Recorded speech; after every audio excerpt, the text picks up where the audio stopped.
本日はお集まりくださいまして誠にありがとうございます。会場にお集まりの皆様、そしてインターネット配信をご覧の皆様、お待たせいたしました。先ほどに続きこの後の公開調印式の司会を担当いたします新日本プロレスリングアナウンサーの阿部誠です。どうぞよろしくお願いいたします。本日は明日9月29日日曜日、神戸ワールド記念ホールにて開催しますディストラクション in 神戸の公開調印式を行います。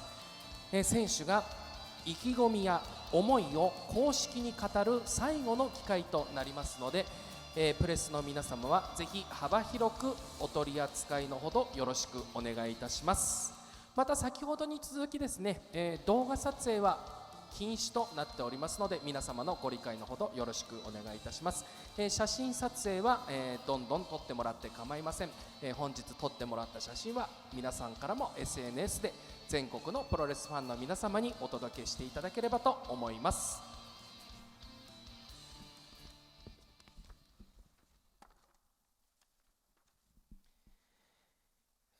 まずはじめに、本日の調印式立会人は新日本プロレスリング株式会社取締役会長菅林直樹が務めます。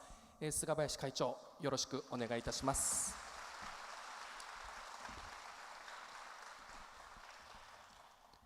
ただいまより IWGP ジュニアヘビー級選手権試合の公開調印式に入ります。まずはじめにチャレンジャー金丸義信選手の入場です。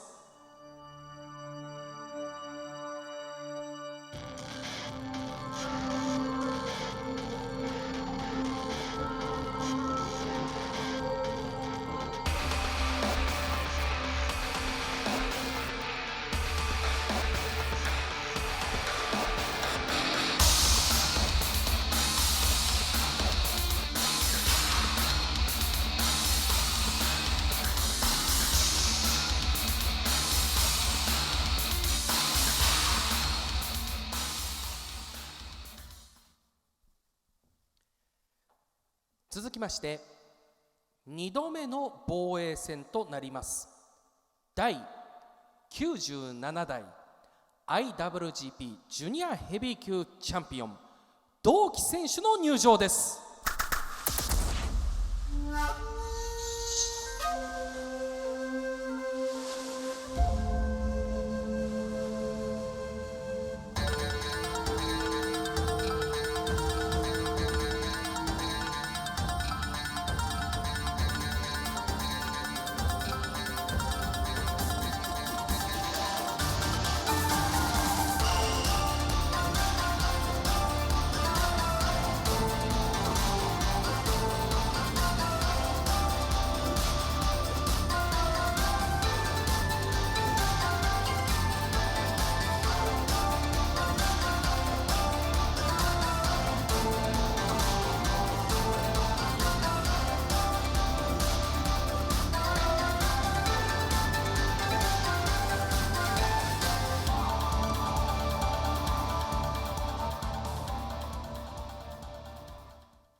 それではまずチャレンジャー金丸義信選手より明日のタイトルマッチへ向けた意気込みを語っていただきます。金丸選手、お願いいたします。こんなレベルの低いチャンピオン相手になんもねえよ。俺が今まで何十年でやってきてこんなレベルの低いチャンピオン、指折り何人かのうちの一人だからな。ありがとうございました。続きましてチャンピオン同期選手、明日のタイトルマッチへ向けた意気込みをお願いいたします。前回のチャレンジャー石森泰治はチャンピオンとして超えなければいけない相手だったけど、今回の対戦相手金丸義信は俺がプロレスラーとして超えなければいけない相手だと思ってる。勘違いしてほしくないのは、そこにエモい感情は一切ないということ。同じチームにいた、タッグを組んでた、そんな気持ちは一切ない。超えなければならない相手を現チャンピオンとして超える、それだけだ。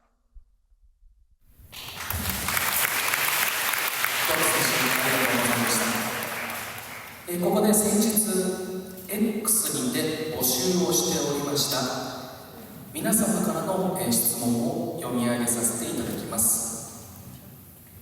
まずいただいたのはかすみひさんからの質問です。両選手へ質問です。前哨戦後のバックステージコメントでは金丸選手が現チャンピオンの同期選手に対して薄っぺらい中途半端すっとこどっこいと表現していました。同期選手はそれに対して自分にしかできないプロレスやスタイルで防衛への自信を覗かせていたのが印象的でした。お二人が考えるチャンピオン像というものを教えてくださいという質問が来ております。まず金丸選手が考えるチャンピオン像というのはどういったものに？チャンピオン像？そんなの教えねえよ。明日の試合見てれば分かる。明日の試合で金丸選手がチャンピオンとなり、それが金丸選手が考えるチャンピオン像だということでよろしいんでしょうか？はい、ありがとうございました。同期選手はいかがでしょうか？まず薄っぺらいっていう言葉に対して、この間のバックステージでしっかり答えたんだけど、今日上がってた動画で随分カットされてたから、それを詳しく言うと、確かに俺よりもキャリアも経験もある金丸義信は広辞苑かもしれない。でもな、俺は薄いなりに星新一のショートなんだ。わかるか？星新一のショートの本、広辞苑より薄いかもしれないけど、たくさんいろんな内容が詰まってるんだ。俺の13年14年の経験、それはな、金丸には届かないかもしれない。ただ俺なりにいろんなものがそこには詰まってるんだ。俺はそれを駆使してこの男を超えるつもりだ。そしてチャンピオン像、それについてはこうじゃなきゃいけないっていうのが俺はあんまり好きじゃないんだ。いろんな人が、いろんなチャンピオンがいていいと思うんだ。俺にしかやってきてない経験がたくさんあるんだ。だからよ、俺が作れるのは俺だけのチャンピオン像だ。ありがとうございました。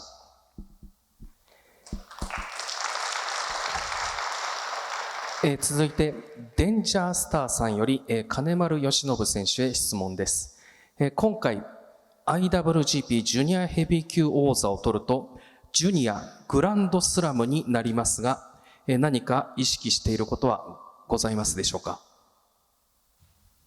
何もなし。ありがとうございました。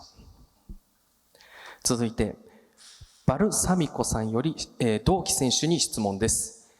今回の対戦相手はハウスオブトーチャーの金丸選手ということで、実質一度に複数人を相手にする試合になることが予想されますが、何か対策、秘策は考えておられますか？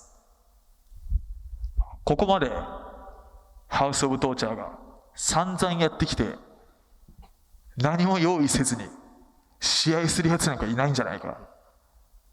そうだろう。でも対戦相手金丸義信、そんな余計なことばっかり考えて倒せる相手じゃないと思ってる。まあトーチャーの他の人が来ることもね、対策しつつ、まずは俺のプロレスでこの男を超えることを考えてる。ありがとうございました。それでは調印書にサインを入れていただきます。まずはチャレンジャーの金丸義信選手、調印書へサインをお願いいたします。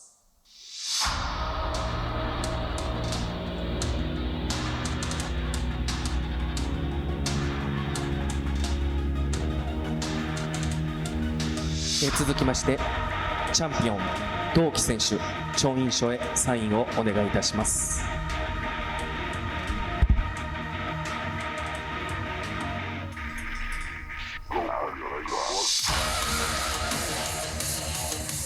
最後に立ち会い人菅林会長、お願いいたします。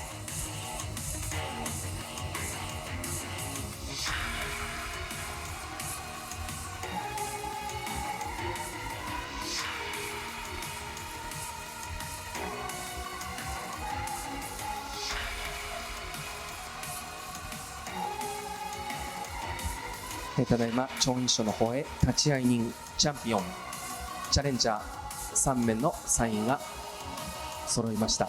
それではフォトセッションになりますので、両選手はテーブルの前へお願いいたします。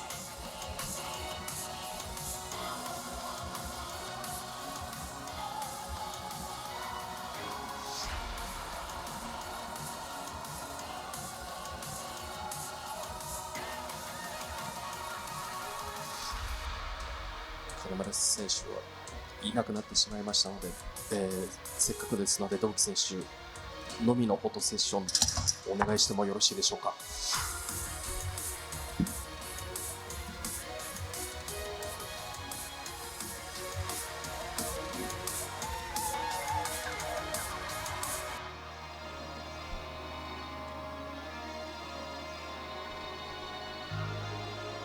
同期選手ありがとうございました。以上をもちまして IWGP ジュニアヘビー級選手権試合の公開調印式を終了いたします。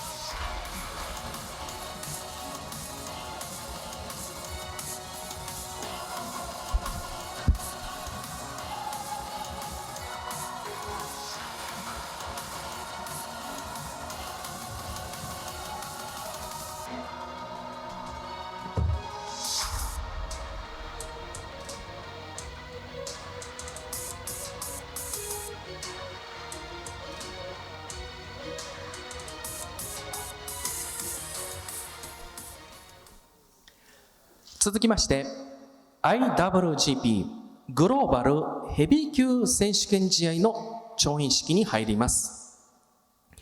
まずはチャレンジャー吉橋選手の入場です。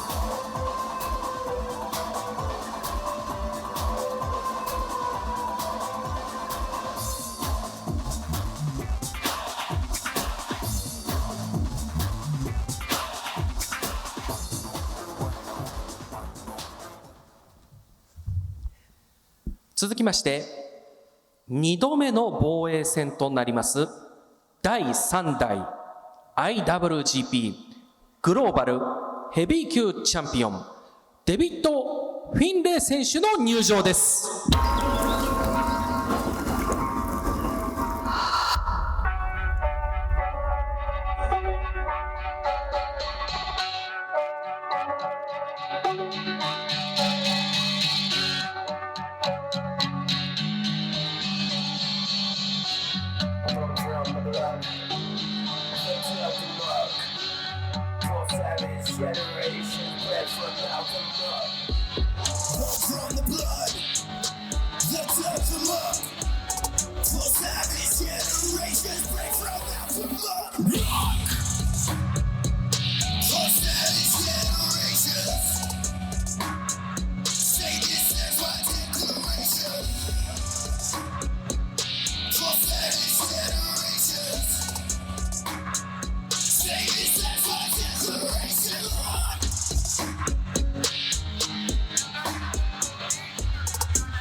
ただいまより IWGP グローバルヘビー級選手権試合の公開調印式に入らせていただきます。まずはじめにチャレンジャー吉橋選手、明日のタイトルマッチへ向けた意気込みをお願いいたします。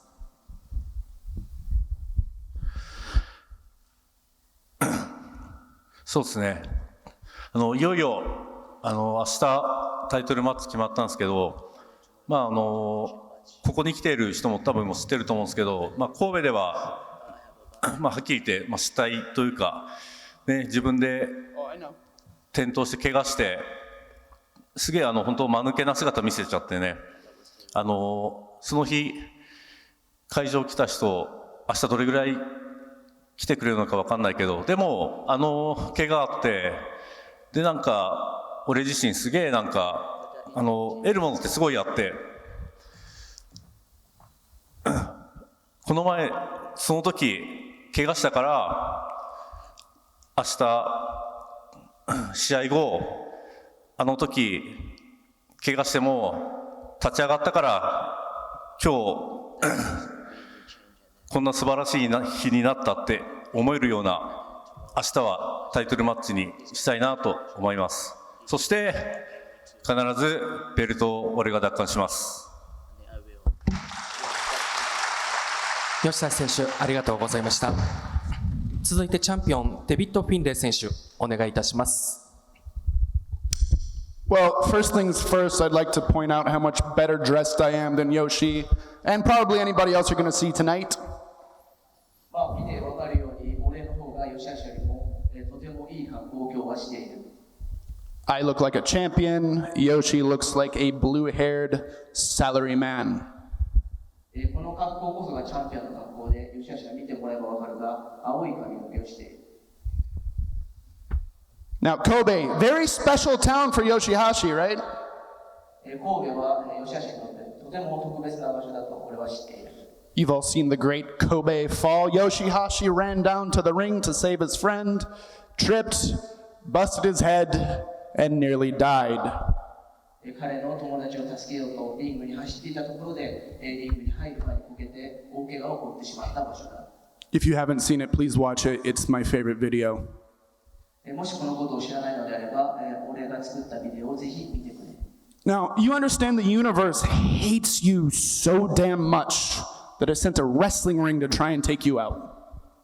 明日はこれこそがプロレスだというものを見せつけてやる。Your life sucks. お前の人生は最悪だ。And then after that, you said it was the lowest point in your life. 明日がお前の人生にとって最悪な一日になることは間違いない。But you want to come to Kobe, you want to turn it all around, and you want to beat me for my beautiful global championship. お前は明日神戸で俺のこの持っている素晴らしいベルトを取ると言っていたが、Do you think this is a movie? これは映画か何かなのか？ Do you think the Savage King goes around making dreams come true? お前の夢物語が現実になると思っているのか。 I am in the hate business, motherfucker. You ain't beating me for a damn thing. このようなことは起こるはずはない。 So tomorrow, I want you to be properly prepared for what I'm going to do to you. よしあし、明日は十分に準備をして試合に臨んでくれ。 I want your fragile mind to be ready for the fate you have tomorrow. お前のケツをもう一度蹴り上げてやる。 I watched your YouTube video and you said, if there is a pro wrestling god, maybe it was he that pushed you into the ring that night.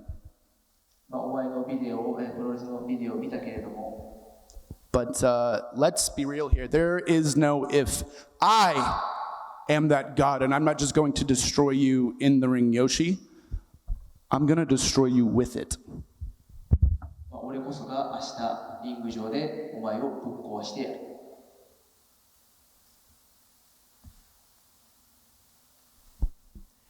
ありがとうございました。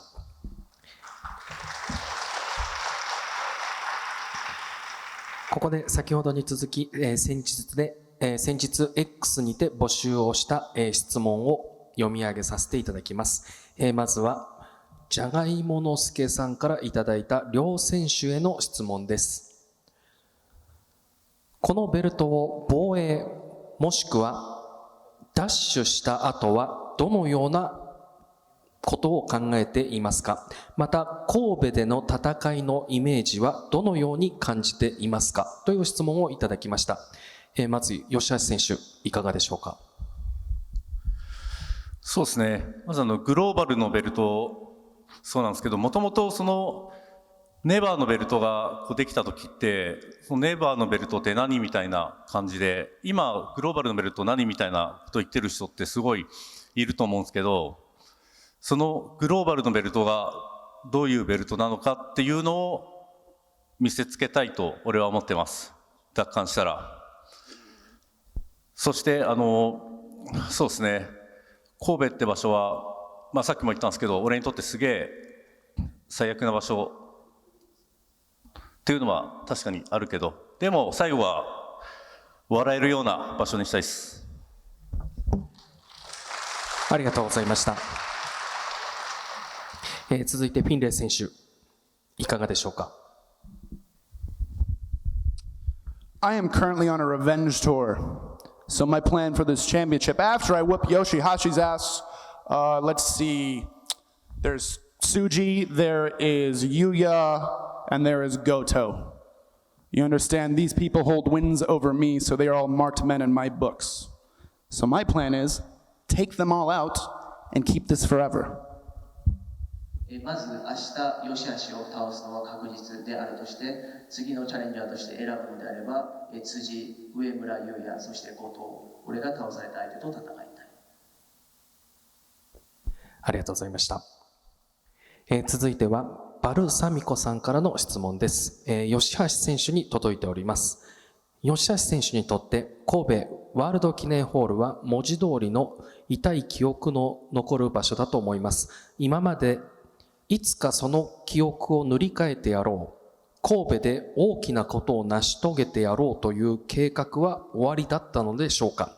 それとも今回の試合が神戸で行われることはご自身にとって全くの偶然だったのでしょうかという質問が届いておりますが。そうですね、神戸の試合っていうのは偶然だと思います。でも今思うと必然だったのかなって思ってます。ありがとうございます。続いて、ムーさんより、質問がデビッド・フィンレイ選手に届いております。改めてグローバルヘビー級王座のベルトはフィンレイ選手にとってどういった存在ですか。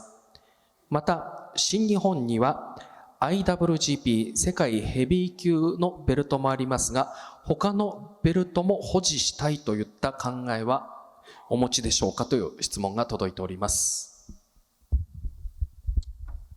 This belt is my legacy. I created this championship. It has my fingerprints all over it.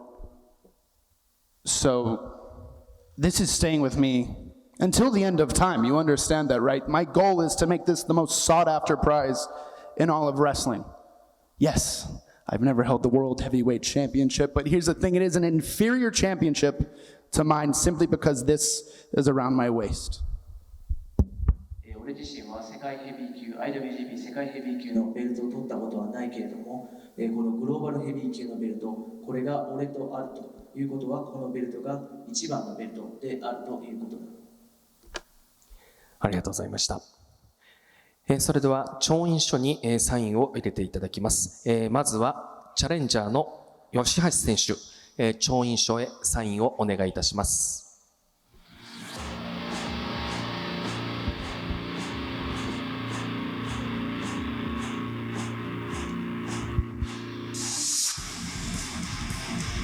続きましてチャンピオンデビッド・フィンレイ選手、調印書へサインをお願いいたします。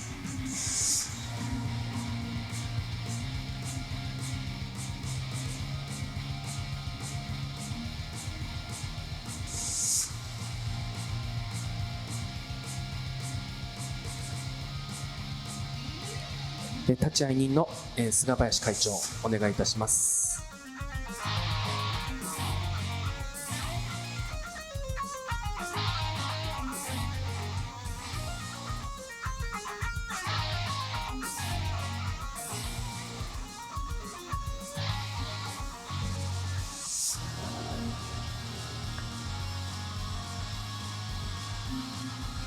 調印書へ立会人、チャンピオン、チャレンジャー3名のサインが入りました。続いてはフォトセッションに移りますので、両選手はテーブルの前へお願いいたします。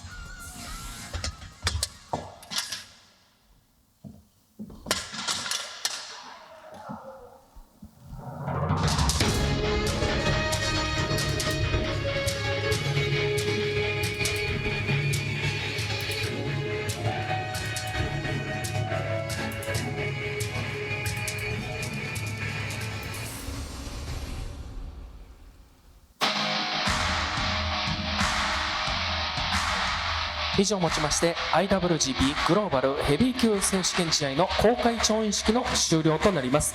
両選手ありがとうございました。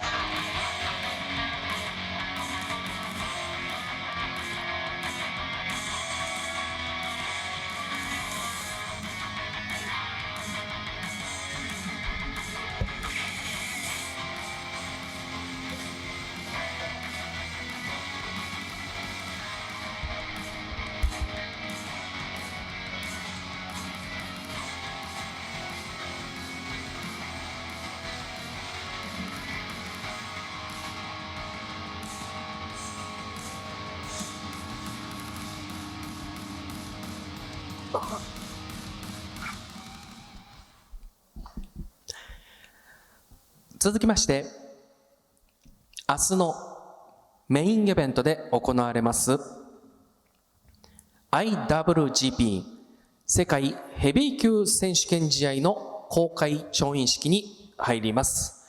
まずはチャレンジャーグレート・オーカーン選手の入場です。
続きまして初防衛戦となります第10代 IWGP 世界ヘビー級チャンピオン内藤哲也選手の入場です。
ただいまより IWGP 世界ヘビー級選手権試合の公開調印式に入ります。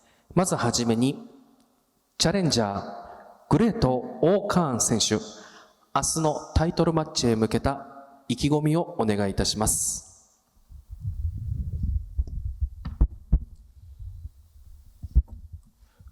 まず兵庫県神戸というのは世の同盟者でもあるフェイトグランドオーダーの聖地にして原点でもある。いわば世にしてみればホームであると言っても過言ではない。そんな聖地兵庫県神戸で IWGP 世界ヘビー級をやれることを誇りに思う。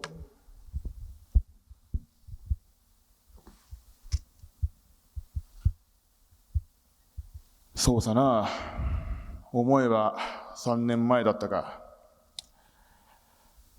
内藤に初めて広報とあだ名をつけられ、バカにされ、それがきっかけでこうやって指をさして、あ、世のグッズを着ているなとサムズアップをしていたんだよ。広報しているくせにグッズの着用率が低いんじゃないか。まあ確かに今も内藤哲也のグッズ着用率と比べれば負けているかもしれない。このシリーズも王冠コールを求めれば媚びを売っているだ。王冠コールで会場はいっぱいできましたかとバカにされた。それもまだまだ少ないかもしれないな。それはそうだろう。世だってバカじゃないんだ。分かってるよ。長岡が運命じゃなく偶然だったこと、反感びいきで応援されたこと、まだまだ内藤哲也は強い。もう分かってるさ。しかも一回負けた後の内藤哲也はさらに強い。それを裏付ける経験値がある。修羅場の数が違う。要はたかだか新日本に来てまだ4年も経ってない若造だ。そして勝負の上で置いて大事な気持ち、やっと楽しいと思えたスタートラインに立ったこの世なんかよりもガキの頃からプロレスを追い続けた内藤哲也の方が気持ちの面でもそりゃ強いさ。正直言って流れも最悪、勝率も最悪だと思ってる。それでも自信があるよ。なぜならな、このグレートオカンは逆転の内藤哲也の引き立て役じゃねえんだよ。プロレス界の主人公はヨダ。ありがとうございました。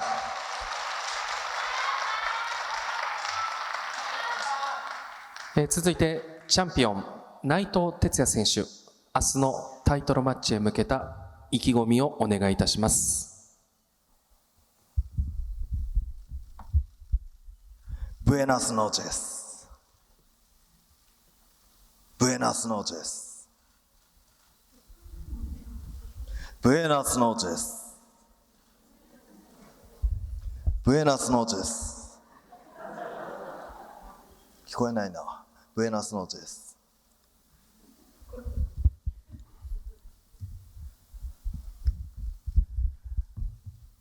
明日、神戸ワールド記念ホール大会にて行われる IWGP 世界ヘビー級選手権試合に関しての王冠のコメントやインタビューを読んできました。ここまで悪口に近いようなコメントをたくさん残してきた王冠。ただ、明日もし敗れた場合、そんな内藤に敗れた男、そんな内藤に勝てなかった男っていう印象をすごく与えてしまうわけで、広報さん、失礼しました。グレートオーカン選手にとって明日はものすごく大事な試合になるんじゃないかなと思います。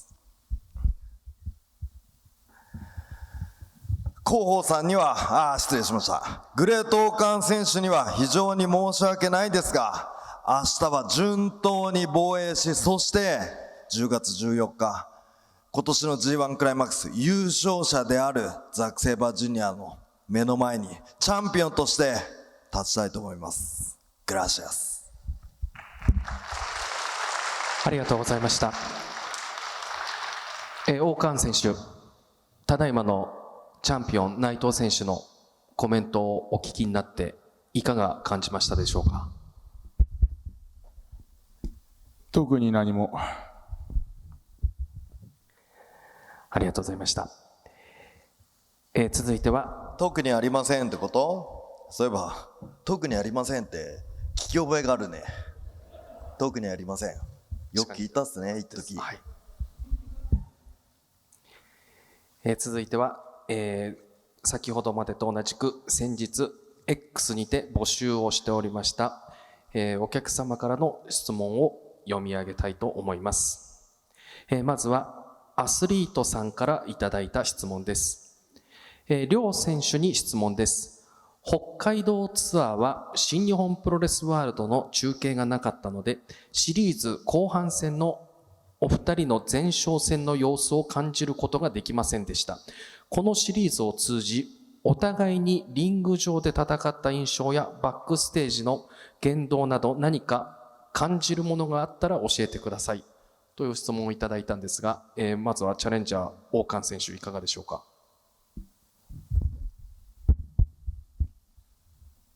少し時期は遡るんだが、ずっと引っかかってた言葉があるんだ。G1 期間中に内藤はこう言った。新世代を早く出てきてくれ。新日本プロレス、そしてプロレスがそんなに甘くない。自分の力で勝ち取ってみろと。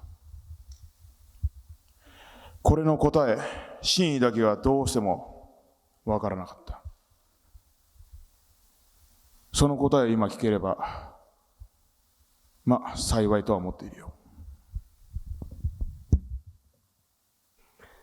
ありがとうございました。内藤選手はいかがでしょうか。ごめんなさい、質問をもう一回お願いします。はい、北海道ツアーは新日本プロレスワールドの中継がなかったので、お二人の前哨戦の様子を感じることができませんでした。はい。その北海道シリーズを通じ、リング上で戦った印象やバックステージの言動など何か感じることがありましたでしょうか。なるほど。やはり広報さんは広報活動を非常に頑張っているおかげか、北海道のいろんな場所を回っても広報と、広報を応援するお客様、広報コールをするお客様がすごく多かったのが印象に残ってます。北海道ツアーってあんまりやったことなかったんで、初めて試合をする場所もいくつかあったし、何年ぶり、十何年ぶりとかに行く会場も多かったので、なんか会場のお客様の雰囲気からして、ああ待っててくれてたんだなと、ちゃんと新日本プロレスワールドでありモバイルサイトであり情報を追いかけてくれてるんだなと、そういうのを、で8本の大合唱をして改めて感じたっすね。なんか全国のお客様には、その試合の映像が届けられず、残念な思いをしたお客様も非常に多いとは思いますが、ああいうテレビ中継のない大会っていうのは逆にそこでしか見れないこの貴重な場でもあるわけで、なんかそれがいい空間を生んでたような気がするので、ちょっと、配信できなかったっていう残念な思いはありつつ、でもその場でしか楽しめないその空気を、味わえたいい大会だったんじゃないかなと俺の中では思ってます。ありがとうございました。続いては内藤選手へユーチンさんから、質問が届いております。ちょっと失礼しました。はい、王冠選手の印象とかっていう話しましたっけ俺。はい、続いての質問もいいちょっと近いものがありますので、まとめさせていただきたいと思います。実はグレート王冠選手についてはかなり評価が高い気がするのですがいかがでしょうかという質問が届いております。内藤選手から見たグレート王冠選手への評価かなり高い気がしますと感じ取っている方がいらっしゃいますので、それについては。いや広報活動をすごく頑張っているなという印象ありますし、そうですね、やっぱ存在感はありますよね。やり方がいいか悪いかとか戦い方がどうのとか、その辺はね選手それぞれ違うわけで、それは俺は別に何とも思わないですけど、何とも思わないし別に言うつもりはないけど、存在感っていう部分では、そんなに悪くはないんじゃないですか。実際俺も広報さんっていう名前をつけちゃうぐらいですからね。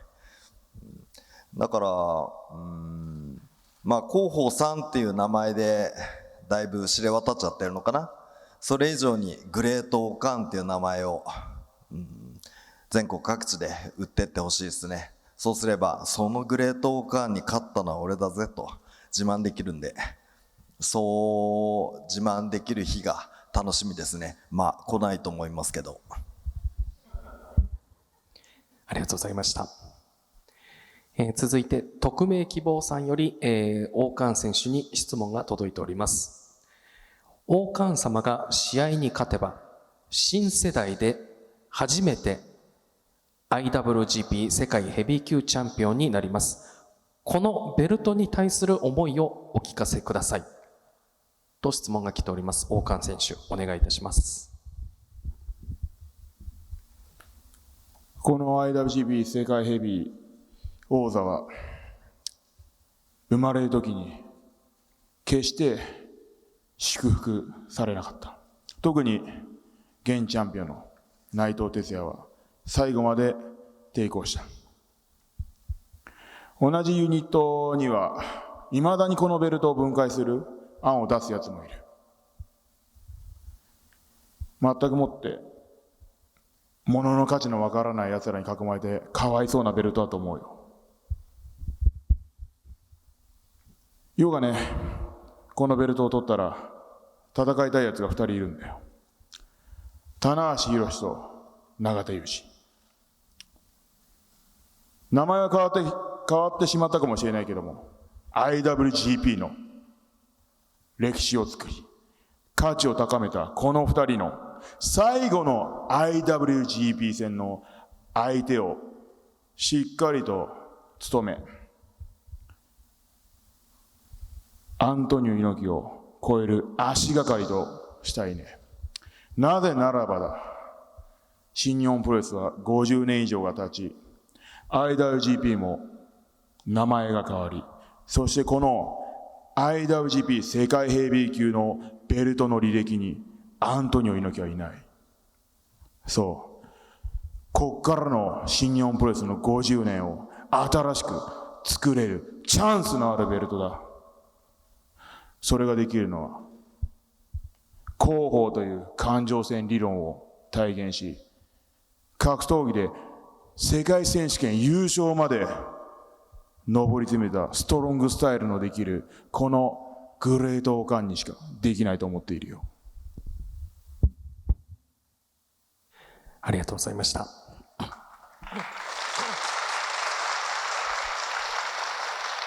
ここで記者の皆様による質問をお受けしたいと思います。質問のある方は挙手の上、媒体名、お名前をお願いいたします。なお本日は会見後の囲み取材は予定しておりませんので、ご質問はこの場でお願いいたします。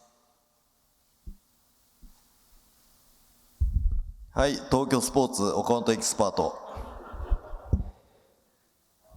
それでは指名がありましたので、岡本さんお願いいたします。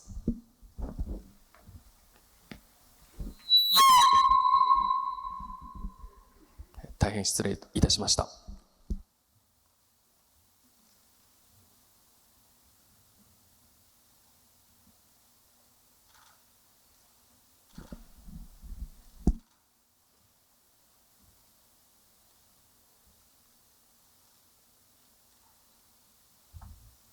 はい、まずじゃあ内藤選手にお伺いしたいんですけれども、会見中にその王冠選手がですね、G1 前ですかね、新世代の選手たちに対してそれ本当に気になってる質問なの？手挙げた？なるべく目立たないようにしてたでしょ、今必死に考えたの、その質問。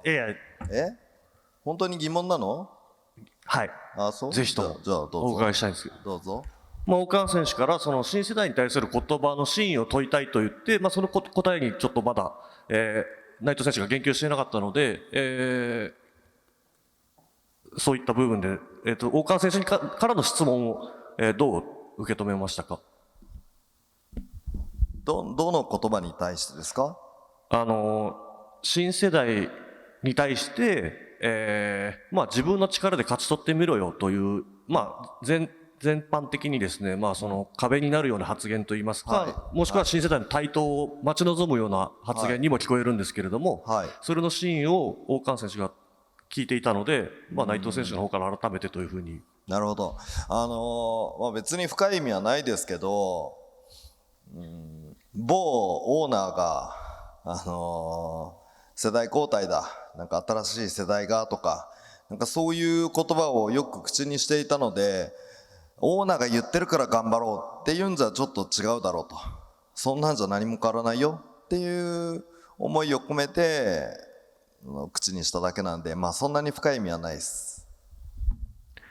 ありがとうございます。あとですね、ちょっと例年の、IWGP 世界ヘビー級戦っていうのは10月の両国大会、で行われて、その優勝者 G1 の優勝者と、G1 クライマックスすみません G1 の優勝者とチャンピオンが1月4日東京ドームで戦うというのがここ、本当に何年もずっと続いてきて、神戸ワールド記念ホールで IWGP 戦が行われるのも、久しぶりのことですし、例年とはかなり IWGP 戦線が、異なっている現状に関してですね、内藤選手としてはまた違う形で1月4日東京ドームも見えてくると思うので、どう捉えていらっしゃいますか？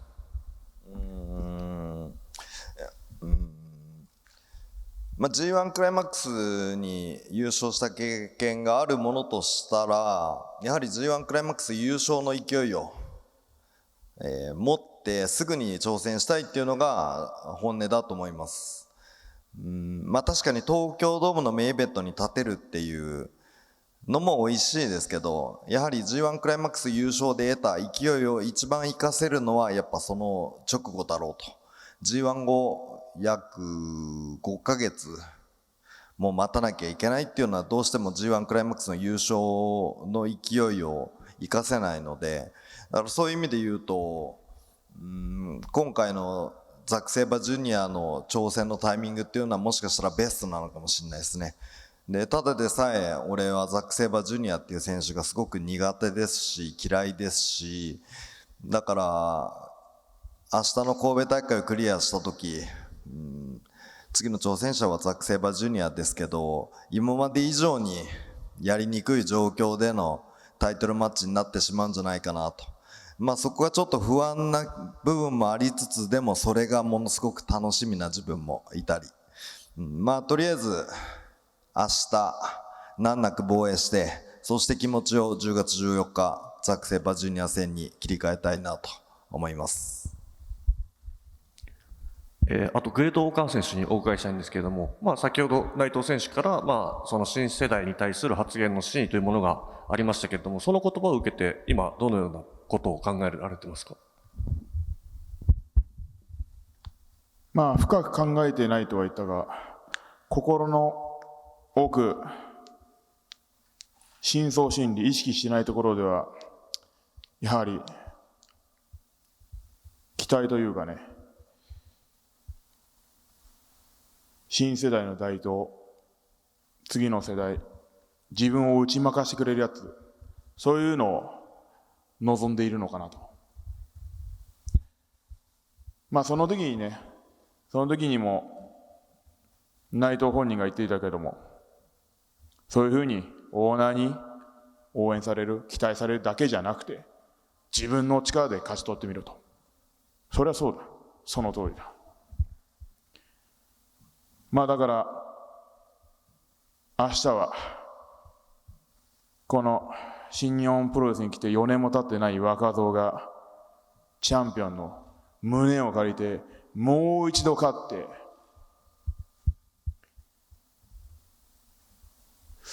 そうだな、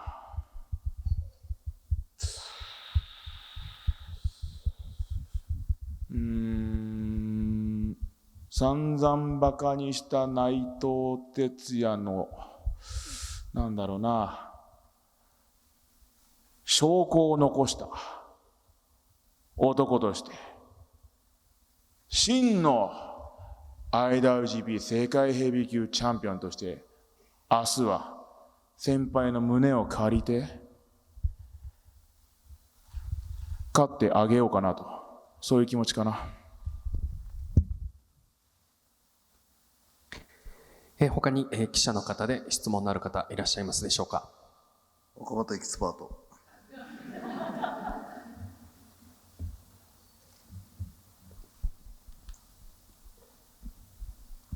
内藤選手に質問なんですけれども、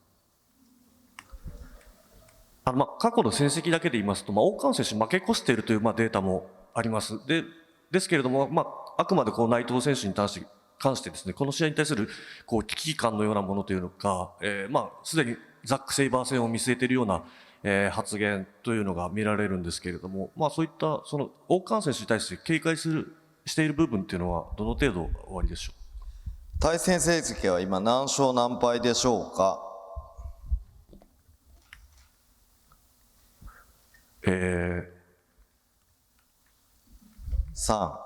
2、1。内藤選手の1勝2敗1不戦敗ですか？なるほど。どうですか？合ってるんじゃないですか？どうですか？アベリンガーナよく知らないと。興味がないと。そういうわけではないんですが、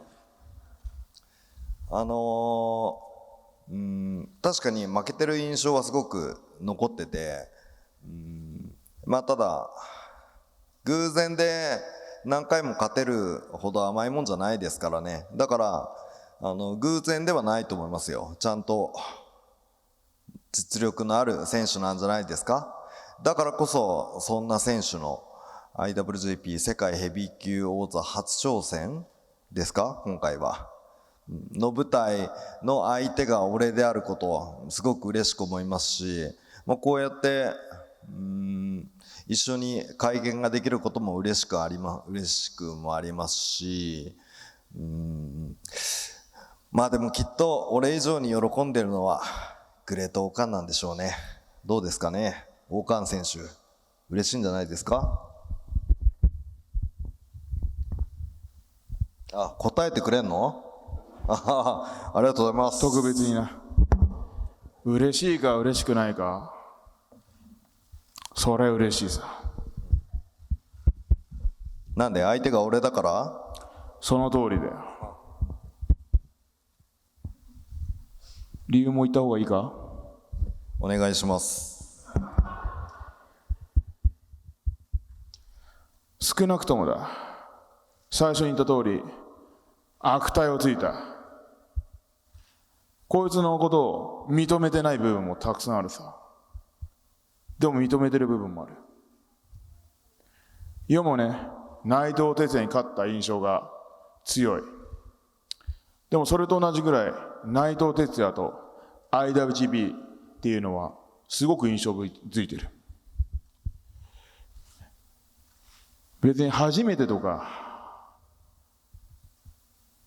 新世代で、取ったら初めてとかね、初めての挑戦とかそういうのは抜きにして考えてないんだけども、やはり世がね IWGP 世界ヘビー級を取るときは内藤哲也がいいなとは思ってたし、長岡で正直いろんなことにね気づいた、もしくは気づかされた。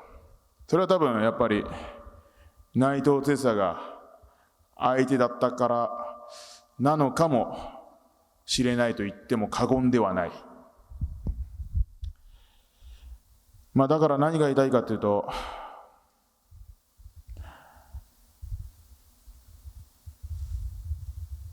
正直明日めちゃくちゃ楽しみにしてるってことだ。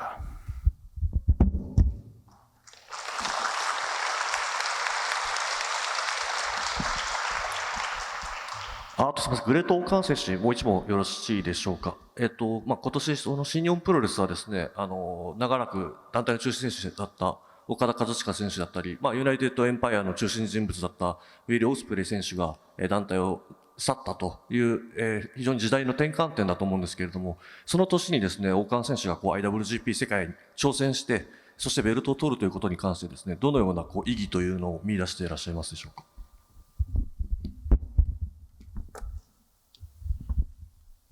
正直ね、世のユナイテッドエンパイアからも IWGP 世界ヘビー級を取って AEW に行った者がいる。でもウィル・オスプレイの場合はね、元から世界を、中心に活動していたし、今でもユナイテッドエンパイアの一員であるし、だからオスプレイに対してはそんな気持ちはないんだけども、それ以外のもの、正直ね、この IWGP 世界ヘビー級を AEW への切符にされているような、また AEW でいいおもちゃにされているような、そういう歯がゆさをすごく感じている。で、実際に持ったやつにもこのベルトは全くもって認められていない。挑戦するやつも分解しようとか、だからかわいそうでもあるし、歯がゆいという気持ちはねあるよ。なぜならば要は支配者を名乗っている。その支配する団体がいいようにやられていたり、2番や3番というねランキングをつけられるのは、正直言って腹渡が煮えくり返るほど腹が立っているよ。だからやはりね、上村と KOPW やった時に強い新日本の理論で争ったけども、候補の一つでもして内藤チャンピオンは一切やらないけども、少しでも名前を売ってプロレスで新日本プロレスというものを広めて、見に来た奴らにこれがプロフェッショナルのレスリングなんだと見せつけて、そして新日本プロレスで一番強いやつ、新日本プロレスの代表、その意義を価値を高められるのはやはりこの世しかいないんじゃないかと。だから期待を背負っているつもりだよ。その内藤チャンピオンも深層心理で若手の台頭を願っているみたいだし、そしてね、誠勝手ながら帝国民の声援も借りてね、背負えるものはどんどん背負ってやろう。内藤哲也チャンピオン様みたいに、要は膝を怪我してないんでね、まだまだ担いだところで膝から崩れ落ちたりはしないんでね。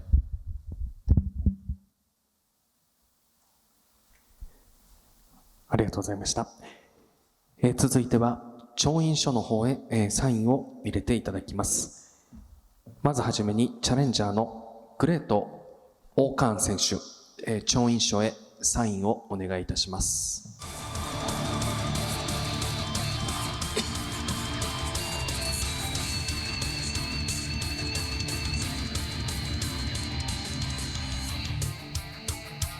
続いてチャンピオン内藤哲也選手、調印書へサインをお願いいたします。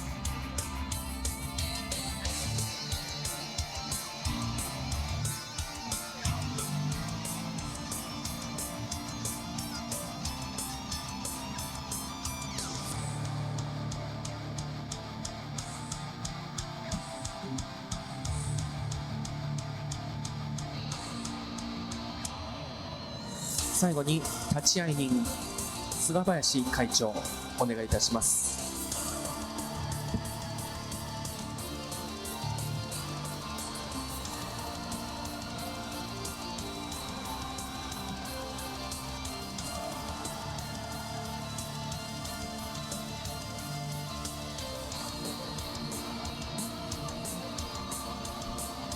立会人、チャンピオン、チャレンジャー3名のサインが入りました。両選手はテーブルの前へお願いいたします。ただいまよりフォトセッションに移ります。両選手はテーブルの前へお願いいたします。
以上をもちまして明日の神戸大会メインイベント IWGP 世界ヘビー級選手権試合の公開調印式を終了とさせていただきます。内藤選手、グレートオーカン選手、本日はありがとうございました。